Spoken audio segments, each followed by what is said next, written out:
SSC যদি 39,000টা পদৰ কাৰণে যি অলপ দিন আগত অনলাইন হৈছিলে তাৰ এডমিট কাৰ্ডসমূহ আহি গৈছে আৰু আপোনালোকৰ এক্সাম ডেটটো হৈছে 5 ফেব্ৰুৱাৰীৰ পৰা আপোনালোকৰ যি SSC যদি CBT কম্পিউটাৰ বেছ এক্সাম হয় সেয়া আপোনালোকৰ হ'ব আৰু আপোনালোকে যদি এডমিট কাৰ্ডটো ডাউনলোড কৰিব বিচাৰে তেতিয়া আপোনালোকে নিজৰ মোবাইলতে ব্ৰাউজাৰটা খুলি চাৰ্চ কৰিব SSC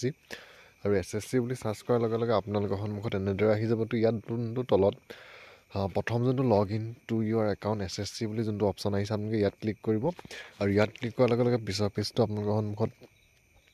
এনেদৰে আহি যাব। তো ইয়াত আপোনাৰ যোনটো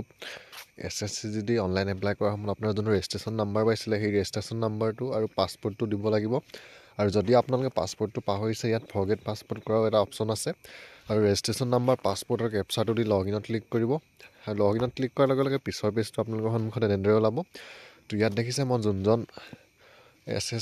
SSC জিটিৰ কাৰণে এপ্লাই কৰিছিলে তেওঁ আইডিটো লগ ইন কৰিলোঁ আৰু লগ ইন কৰাৰ পিছত এনেদৰে আহি গৈছে। তো ইয়াত যোনটো CTGD 2025 পেপাৰ বুলি যোনটো আপোনালোকে ইয়াত দেখিছে গ্ৰীণ হৈ আছে তাত আপোনালোকে ক্লিক কৰিব আৰু ইয়াত ক্লিক কৰাৰ লগে লগে পিছৰ পেজটো আপোনালোকৰ সন্মুখত এনেদৰে আহিব। তো ইয়াত আপোনালোকে এক্সামিনেশ্যনটো চিলেক্ট কৰিব লাগিব, তাৰপিছত এক্সামিনেশ্যন ইয়েৰটো, তাৰপিছত চেক ষ্টেটাছটো মই ইয়াত এক্সামিনেশ্যনটো চিলেক্ট কৰি লৈছোঁ। এক্সামিনেশ্যন আৰু এক্সামিনেশ্যন ইয়েৰটো চিলেক্ট কৰাৰ পিছত যোনটো চেক ষ্টেটাছৰ অপশ্যন আছে ইয়াত ক্লিক কৰিব আৰু ইয়াত ক্লিক কৰাৰ লগে লগে পিছৰ পেজটো আপোনালোকৰ সন্মুখত এনেদৰে আহি যাব। নাম, আপোনাৰ ৰেজিষ্ট্ৰেশ্যন নাম্বাৰ,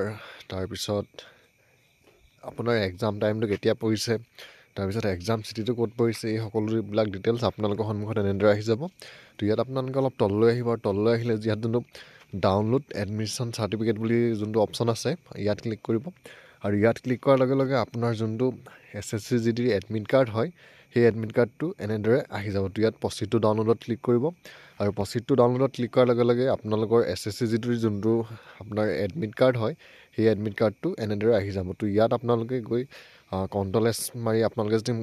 লেপটপত চাই আছে তেতিয়া আপোনালোকে ছেভ কৰি প্ৰিণ্ট আউটটো উলিয়াই ল'ব পাৰিব আৰু মোবাইলত যদি আপোনালোকে চাই আছে তেতিয়া আপোনালোকে ইয়াত ডাইৰেক্ট